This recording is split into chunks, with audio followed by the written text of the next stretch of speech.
قرآن مجید کی تلاوت، ترجمہ، تفسیر، حدیث، نعتیں، تجوید، گرامر کے لیے اس چینل کو سبسکرائب کریں، ویڈیو کو شیئر کریں اور لائک کریں۔ نحمدہ و نصلی علی رسولہ الکریم، اما بعد، فاعوذ باللہ من الشیطان الرجیم، بسم اللہ الرحمن الرحیم۔ آج کا ہمارا موضوع گفتگو ہے سورۃ المائدہ۔ یہ سورہ مدینہ میں نازل ہوئی ہے۔ اس میں 16 رکوع اور 120 آیات ہیں، جبکہ حروف کی تعداد تقریباً 12,464 ہے۔ المائدہ نام رکھنے کی وجہ، مائدہ کا مطلب ہے دسترخوان، تو اس سورت کو مائدہ اس لیے کہتے ہیں کہ اس میں مائدہ خوان کا ذکر ہے جو حضرت عیسیٰ علیہ السلام پر نازل ہوا تھا۔ اس سورت کا نام سورۃ العقود اور سورۃ المقضہ بھی ہے۔ سورۃ النساء اور سورۃ المائدہ کا آپس میں ربط۔ سورۃ النساء میں اللہ تعالیٰ نے مختلف عقود اور عہود کو بیان کیا، مثلا عقد نکاح، عقد مہر، عقد خلف، عقد ایمان، عقد امانت اور عقد ودیت۔ پھر سورت کے آخر میں فَبِمَا نَقْضِهِم مِّيثَاقَهُم میں یہود کی بدعہدیوں کا ذکر کیا، اس لیے اللہ تعالیٰ نے اس سورت کے احکام کو ایفائے عقود کے حکم سے شروع فرمایا، عہد کو پورا کرنے کا حکم دیا اور عہد کو توڑنے سے منع فرمایا۔ نیز گزشتہ سورت میں نصارہ کی بدعہدیوں بدعنوانیوں کا بیان تھا اور ان کے عقائد فاسدہ کا ابطال ہے، اور اس سورت میں اکثر حصہ بھی یہود و نصارہ کے جھگڑوں پر مشتمل ہے۔ گویا کہ سورۃ المائدہ اور سورۃ النساء کا تتمیہ اور تکملہ ایک ہے۔ نیز سورۃ النساء کا آغاز خطاب عام بھی یعنی یا ایھا الناس سے ہوا، اور اس سورت یعنی سورۃ المائدہ کا آغاز خطاب یعنی یا ایھا الذین آمنوا سے ہوا۔ یہ خاص مومنوں کے لیے زیادہ احکام ہے۔ سورۃ المائدہ میں فضائل سورۃ المائدہ۔ سیدہ عائشہ رضی اللہ عنہا سے روایت ہے کہ سورۃ المائدہ ان صورتوں میں سے ہے جو آخر میں نازل ہوئی، جس میں حلال پاؤ اس کو حلال جانو اور جو حرام پاؤ اس کو حرام جانو۔ بعض مفسرین کا قول ہے کہ یہ سورت سب سے آخر میں نازل ہوئی، لیکن اکثر مفسرین کے نزدیک اس کے بعد اذا جاء نصر اللہ نازل ہوئی، جس میں آپ صلی اللہ علیہ وآلہ وسلم کی وفات کی خبر دی گئی۔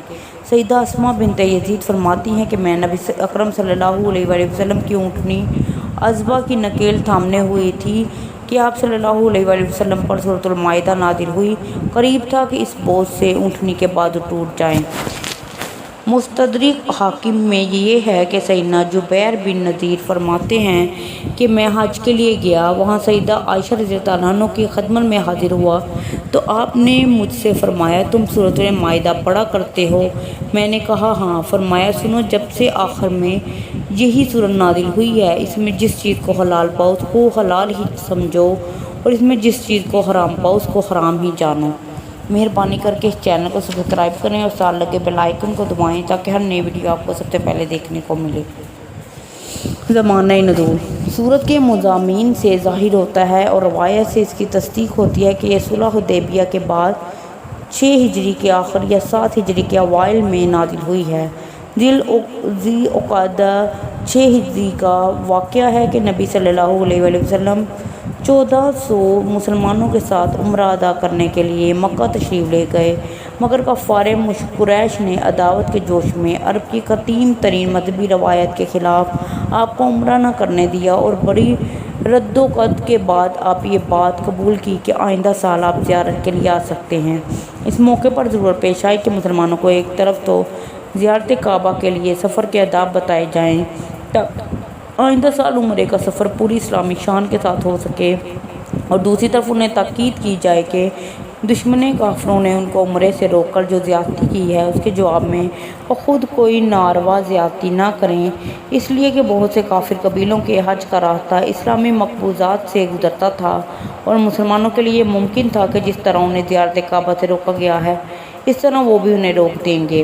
یہی تقریب ہے اس تحمیدی تقریر کی جس سے اس سورت کا آغاز ہوا ہے۔ آگے چل کر پھر 13ویں رکوع میں اسی مسئلہ کو چھیڑا گیا، جو اس بات کا ثبوت ہے کہ پہلے رکوع سے 14ویں رکوع تک ایک ہی سلسلہ تقریر چل رہا ہے۔ اس کے علاوہ جو دوسرے مضامین اس سورت میں ہم کو ملتے ہیں وہ بھی سب کے سب اسی دور کے معلوم ہوتے ہیں۔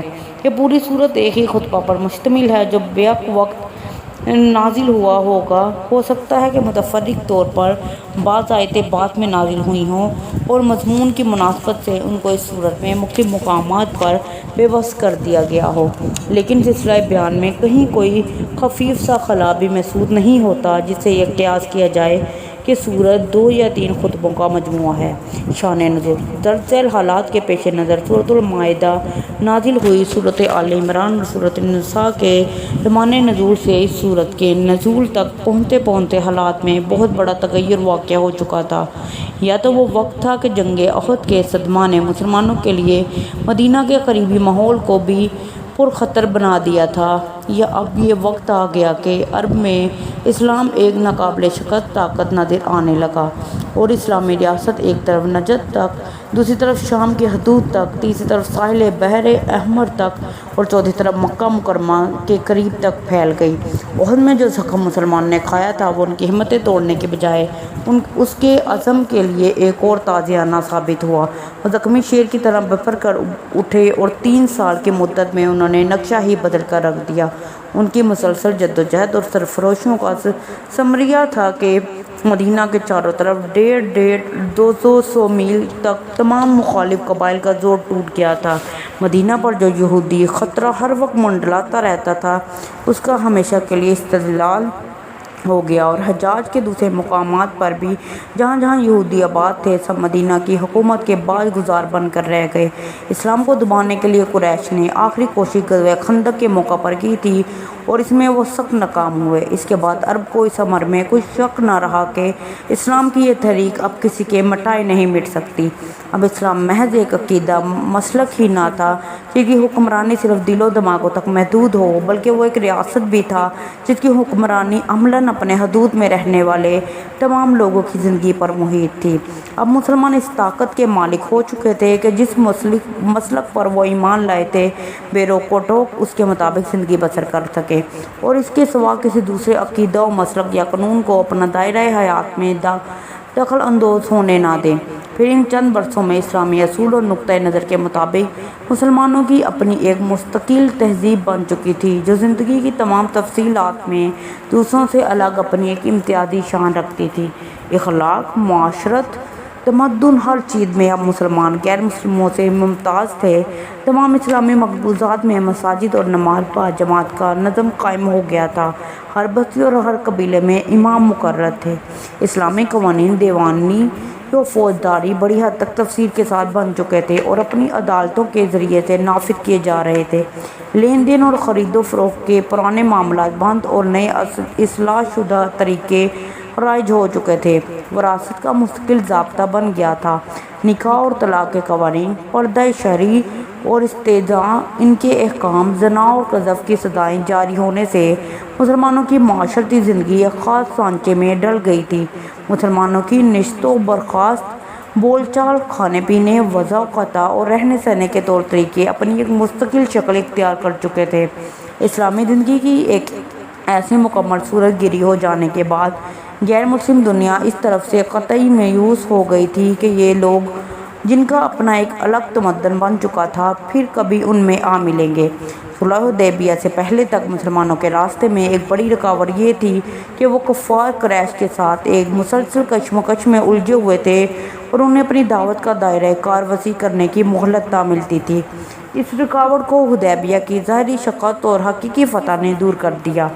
اس سے ان کو نہ صرف یہ کہ اپنی ریاست کی حدود میں امن میسر آ گیا بلکہ اتنی مہلت بھی مل گئی کہ گرد و پیش کے علاقوں میں اسلام کی دعوت کو لے کر پھیل جائیں۔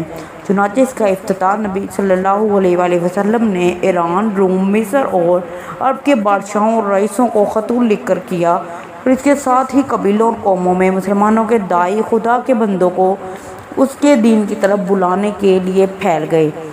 صدق اللہ العظیم۔ مہربانی کر کے اس چینل کو سبسکرائب کریں اور ساتھ لگے بیل آئیکن کو دبائیں اور صدقہ جاریہ سمجھ کے خود بھی سبسکرائب کریں، دوسروں سے بھی کروائیں، اور سبسکرائب کرنا بالکل صحیح ہے۔